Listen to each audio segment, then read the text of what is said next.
Welcome back to Travel Talk Show. I'm Daphne and I will be your host again tonight. For this is the follow-up to the one I just did previously last week. And I was sitting here today, I was thinking to myself, I have been doing a lot of posts lately on social media for both the TikTok and the Instagram. A lot of wildlife and the pictures I've taken over the years for the wildlife when I lived in Montana and in Alaska. I have encountered quite a bit of wildlife, probably a lot more than the normal person could ever even fathom in a lifetime. And then I thought of one particular time when we lived nearby Yellowstone and we decided to go take a particular hike that we'll never forget. And it's called the Storm Point Trails, and it's a journey into the Yellowstones. The crazy adventures that you can have there. Imagine stepping onto a trail where the whispers of the wind over the Yellowstone Lake blend with the crunch of your hiking boots on the earth. Storm Point Trail, a place of serene beauty, endless horizons, and the promise of an adventure. Oh boy, no kidding. But as with any journey into the wilderness, what starts as an idyllic hike can quickly transform into a heart-pounding encounter with the raw, untamed power of nature. And wouldn't you know it, this was the one hike, the only time, that probably 3 years, that we never took pepper spray with us, or even any kind of anything. Because we were thinking to ourselves, this is a quick little hike. It's just a quick in and out. We'll be fine. Well, on this particular day, the sun was dappling on the forest floor. It was a beautiful night. It was in the early evening hours, so it was probably like 6 to 7 o'clock in the evening, but it was like late May, early June-ish probably, and we could feel the air slightly getting colder, as what it always does when it gets into the evening hours. It cools off significantly. And we were already out to the lake point taking pictures and loving it because it was such a beautiful night. There was no wind really, and it was just really beautiful, and you could smell the pine trees and you could see Lake Yellowstone in its glory, and it was quite a beautiful hike. Our car was back at the parking kind of, not lot, but a little parking area right by the road, and people were driving by it all the time. And so you could still see the car kind of sort of from where we were there at the point. But at that point we were just like, okay, well, we better head back in. We had some plans later that night to meet up with some friends at Lake Lodge for happy hour. And so this was the quick little hike we were going to take beforehand. Bob back to there. We had already checked in and we were good to go. So this hike was supposed to be just quick and easy and back, and that would be that. But here it is. So on this particular day, talking about the forest floor in the early evening hours and the air, the sweet smell of pine, the whole, as you can picture it, you can kind of feel the sun down on you, and you're walking along and you're talking and chatting, taking pictures with your camera, and just oblivious. Like at this point, you think you're so close to the car, everything's good, nothing's gone wrong. And then you come out of the trees, so there was like this heavily forested area, and then we came out into this clearing, like a meadow area, and then there was like a hill, and then a pond, and on the other end of the pond was where the parking area was, where our car was parked. And didn't grab a backpack, no bottled water, no bear spray, no nothing. We just had our cameras and ourselves. As we said, we were just going to do the quick hike in and back. And so as we came out of the trees, there was 2 coyotes sitting there, and my husband was behind me, so I was the first one out of the trees. And I come out, I see the coyotes immediately stop, because this just didn't feel right? Like, what is going on? And my husband's behind me, so you instinctively just reach behind you and you just kind of stop them because he's busy with his camera, not paying attention. Typical men. Anywho, so I'm like pushing him back a little bit and he stops And he's kind of still trying to figure out what I'm up to. And he notices the coyotes and he's like, oh, aren't they cute? And he starts taking their pictures. And as I'm standing there, I'm like, there's just something that doesn't feel right. And these coyotes, they don't normally come up to you like that. It's like they were brazen, like they just came right up to us. They didn't like want us to pet them or anything like that. They were just like curious and sniffing us and walking around us. And one in particular was looking up the hill towards where the ponds were, and right on top of the hill is where he seemed to be looking at. So I rose my eyes up to kind of meet where he was looking at, and instantly I saw exactly why everything was, and it was a young grizzly bear at the top of that hill. Had to be about 100 yards maybe from us. It wasn't very far in the scheme of things on how fast those things can run. Immediately I froze and I said, bear! And my husband just, he knows I don't play around with that word because we do enough hikes and everything in that area that we know it's a very real possibility that that getting into a bear situation is very high. He immediately himself got into defense mechanism mode, realized that these coyotes weren't there to be our best friend, and the both of us knew kind of what that meant.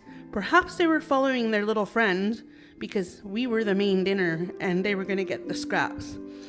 So he, as a husband will do, he skirted in front of me. The bear hadn't really figured out that we were there yet, and my husband hadn't seen the bear yet. He just took my word for it. And what he ended up doing was kind of like, we were far enough out of the trees that we couldn't really go back into the forest, nor do you want to, because that would have been like caging yourself in and not being able to see what was coming. So we kind of skirted out. He kind of pulled me aside him, and as he started to look up the hill where I had been looking, we had seen this lone tree over to the right side of us. It wasn't very far from us, but the stupid coyotes were still nipping at our heels. It was so annoying but petrifying. And we just kept kind of inching our way over to this tree while my husband was trying to make sure I was like right there beside him, trying to keep his eye on the coyotes, but yet wanted to see what exactly I had seen to make sure probably that I really had seen a bear. But it was definitely a bear. And so we make our way over to the tree, and as we just about get to the tree, my husband's looked up completely at this point, and him and the bear, because the bear hadn't noticed us yet, so the wind had just shifted slightly at that point. And so if anybody knows anything about bears, they can't see you or hear you necessarily, but they can smell you.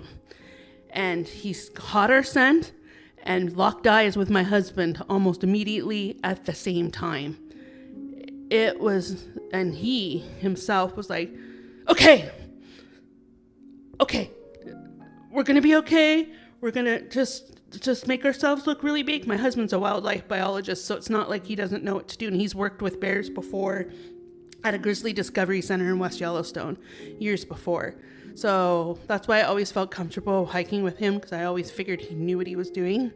But clearly in this situation, it was a little challenging.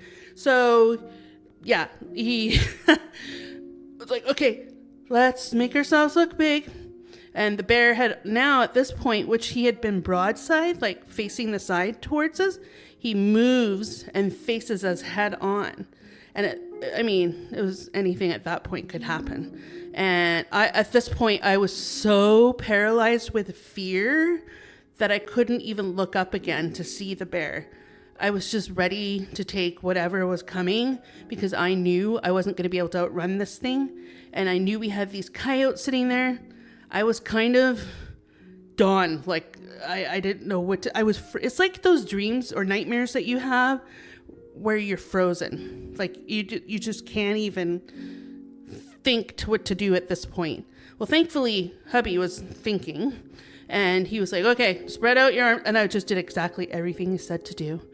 We spread out our arms, and he kept an eye on the bear. You do not look at a bear in the eyes. So at that point, even though they had locked eyes, he looked away so he wouldn't look aggressive to the bear. And so we both used our wingspan and separated that far apart from each other to make ourselves look really big, and inched our way over to the tree. And as we're inching over to the tree, and the bear is still walking towards us, thank goodness he wasn't running at this point, but he was still making his way towards us. The coyotes had kind of put themselves between us and the bear, like off to the side, watching. It was like a movie to them, like what's going to happen next? Like, oh, come on, let's get this going. It was, I mean, I could see them out of this corner of my eyes, like in my peripheral vision, because I wasn't looking up otherwise. And as we got closer to the tree, my husband starts having his game plan, because this is just how my husband operates. He's like, okay, he's coming towards us. Of course, at this point, I'm about ready to pee my pants. He's coming towards us. So what I'm going to do, and we were up on a bluff above the lake at this point, where you came out of the trees and you kind of come up a hill, just the way that this hike was. Then when you went down to the lake, you weren't quite down on the lake either. So anyway, we were on the bluff with this tree. And he goes, okay, so I'm going to inch our way over to the tree. We're going to try and put the tree between us and the bear. But if that doesn't work and he still keeps coming at us, I'm going to push you off the bluff into the lake, and you can just swim downstream or whatever and go get help. Oh, lovely. That's what I'm thinking. Oh, easy peasy. Yeah, you just push me off the bluff. We'll go. I'll just walk down, swim myself out, and get out somewhere and figure it out. Yeah, okay. But at that, I was just whatever at this. I got frozen with fear, listening to what he's saying. I'm comprehending the situation we're in, and it's not good. And the damn coyotes were still there. They were still walking around us, coming in and coming out. Like, that made the whole situation that much creepier. Like, it was just beyond anything that you could even dream up in a nightmare. And as we were good and we were spread out, we were making ourselves big, and he was still talking. We were both talking back and forth. I couldn't even tell you what I was saying. I don't remember to this day, because the adrenaline was pumping through me. I was terrified. It was not the optimal situation. And as we were just about to the tree, the bear was coming even faster and walking faster towards us. And he goes, okay, he's coming, get ready. And then all of a sudden, at the last minute, the bear veered off in the direction of the forest where we had just come. And he just sauntered away. And the coyotes and us were just kind of sitting there like, okay, is he coming back? What's going on? And my husband looked at me and goes, okay, let's get the hell out of here. Of course, I'm like, yeah, that sounds good to me. Like, I think we just totally diverted ourselves away from death. Sounds good to me. And so we started going the right way, like to the right, because where the pond was and where the bear had been when we'd originally been on top of the hill, he was on the left side of the pond. So we wanted to make our way to the right side and kind of like bushwhack it the wide way around, just in case he came back, so we could keep the pond in between us, if that was going to be a thing. So we started walking very fast. I remember my husband picking up a big stick of some sort, and he had to like kind of keep flicking it at the coyote. They were still following us, not only the two, but all of a sudden there seemed to be a pack of them. Like there was 4 or 5 coyotes following us.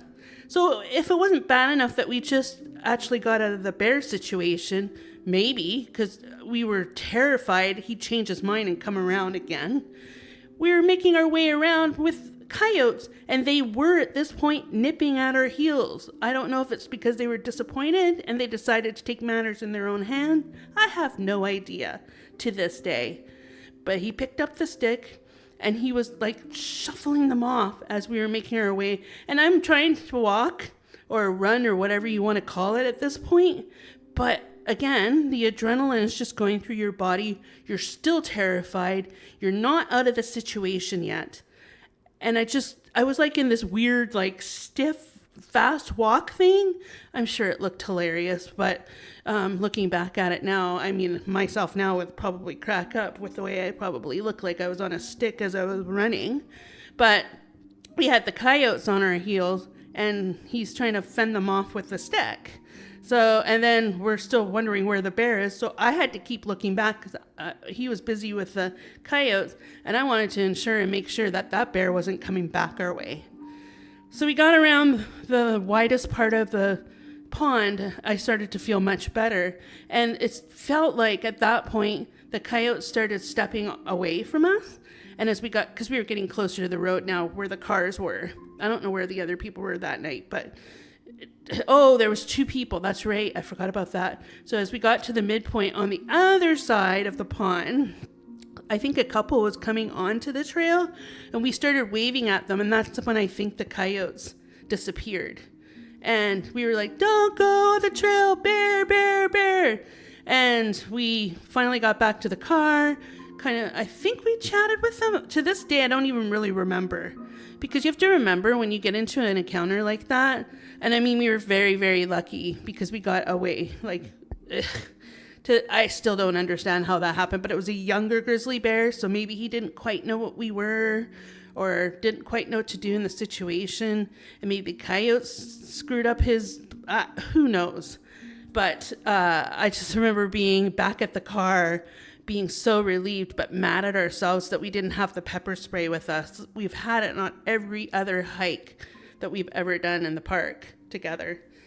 And so, I mean, the one thing I will remember the most that night, and it sounds awful, well, not awful, but some things you never think of, the after effects of when your adrenaline rushes through your body like that, is we went to go have happy hour with we still went and had happy hour. Well, now we had a story to tell, and they were outdoorsy people like us. And I mean, you know the saying that scares the out of you? Yeah, that's definitely got some truth to it, because that adrenaline rush through your body, I never went to the restroom more in my life than that night while we were at happy hour. I literally had to leave the table several times because it was just still running through my body. It was crazy. But you know what? I think after that day, because I was always terrified of hikes wherever bears were before, but I think after that day, I realized that it's okay. Like, you can get out of the situation. If you remain calm and you follow all the rules that they teach you, and you don't lock the eyes, you don't look at them head on. There's so many things that we did that day that was right without any safety mechanisms like pepper spray, or maybe that was why everything was okay. I don't know. Looking back to it to this day, though, I think that's when I started to have a better appreciation for what the wild and the wilderness and wild animals in their own backyard, and how we should respect and understand that. And if you're in those situations, just stay very calm. And maybe me being paralyzed and not freaking out and yelling or any of that probably saved us too. And it was just instinctual, but also terrifying, if you can imagine. Yeah, it was every bit of what I thought it would be if I ever ran into a situation like that. But anyhow, I just wanted to let you know that one story. It's probably one of our best ones. We actually have a few, and I will have future podcasts and telling you more stories. We've lived several years in Montana, several years in Alaska. We have a tendency to find things that other people don't normally run across. And so that's going to be fun to share with you all. But don't be scared. Don't be afraid to hike in Yellowstone, because there's nothing like it. The views, the wildlife, the scenery, the crisp mountain air. It's just, there's nothing like it. It's an amazing place to see and do different things that you would never be able to do back home. So I don't want to leave you scared to not go to Yellowstone and not enjoy for what it has. Old Faithful, it's got Lake Yellowstone, it's got the Grand Canyon of Yellowstone with the Grand Waterfall, it's got Mammoth Hot Springs. I could go on and on. I know that park like the back of my hand. I've lived all around it, and I've hiked so many trails in that park, and it's just absolutely stunning. And so maybe someday I'll go back to Storm Point Trail. Will it be anytime in the near future? I need to get in better shape, that's for sure. I need to get in shape and ready to be ready for anything. Anyhow, thank you for joining me today. I think I'll stop there, and I hope you enjoyed my story. And I hope whatever plans that you make for this summer, if you're in any of our national parks, please take a hike and see something you haven't seen before. Maybe you'll experience something you haven't experienced before. Have a good night, and we'll see you next time here on Travel Talk Show. Thank you.